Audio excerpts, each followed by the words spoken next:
नमस्कार। शिवम विभा क्रिएशंस में आपका बहुत बहुत स्वागत है। जैसा कि आप जानते हैं कि हम श्रीमद् भागवत गीता के 18 अध्यायों का महत्व जान रहे हैं। उसी संदर्भ में आज हम 6ठे अध्याय का महत्व जानेंगे। तो आइए आरंभ करें। श्री भगवान बोले, हे लक्ष्मी देवी, 6ठे अध्याय का महत्व सुनो। गोदावरी नदी के तट पर एक नगर था। वहाँ एक जनश्रुति राजा बड़ा धर्मज्ञ था। एक दिन नगर में हंस उड़ते उड़ते आ निकले। उनमें से एक बैठते ही उतावला होकर उड़ चला। तब नगर में पंडितों ने कहा, हे हंस, तू ऐसा उतावला क्यों उड़ रहा है? क्या तू राजा जनश्रुति से भी पहले स्वर्ग को जाना चाहता है? तब उन पक्षियों में जो सरदार था उसने कहा, इस राजा से भी बढ़कर एक रेयांक मुनि श्रेष्ठ हैं। वह बैकुंठ का अधिकारी होगा। बैकुंठ लोग स्वर्ग से भी ऊंचा है।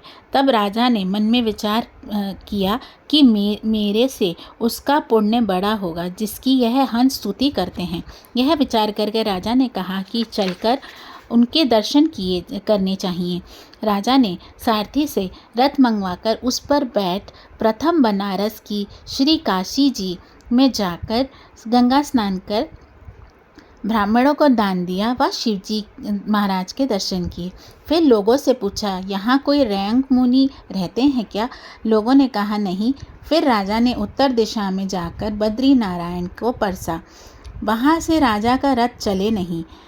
तब राजा ने कहा, मैंने पृथ्वी की परिक्रमा करी है, परंतु किसी स्थान पर रथ नहीं अटका है। यहाँ कोई ऐसा पुण्य आत्मा रहा है जिसके तेज से मेरा रथ नहीं चलता। तब राजा रथ से उतरकर आगे चला तो देखा कि पर्वत की कंदरा में एक मुनि बैठे हैं जिनके तेज से बहुत प्रकाश हो रहा है, जैसे सूर्य की किरणें होती हैं। तब राजा ने देखते ही कहा, ये रयंक मुनि हैं। राजा ने दंडवत कर चरण वंदना करी और तथा हाथ जोड़कर स्तुति करी। तब रयंक मुनि ने राजा का आदर किया और कहा कि हे पृथ्वीराज, तू चारों धाम का परसनहारा है, धर्म का साधनहारा है, तू पुण्य आत्मा है। तब राजा ने मुनि से कहा कि आपका तेज ऐसा किसके बल से है? तब मुनि ने कहा, हे राजन, मैं नित्यपति गीता जी के 6ठे अध्याय का पाठ करता हूँ। इस कंदरा से उसी का प्रकाश है। यह सुनकर राजा ने अपने पुत्र को बुलाकर कहा कि हे पुत्र, आज से तू राज्य कर, अब मैं तीर्थों को जाता हूँ। इतना कहकर राजा ने राज्य त्याग दिया और रयंक मुनि ने गीता जी के 6ठे अध्याय का पाठ आरंभ कर दिया। तब वह राजा भी पाठ करने लगा।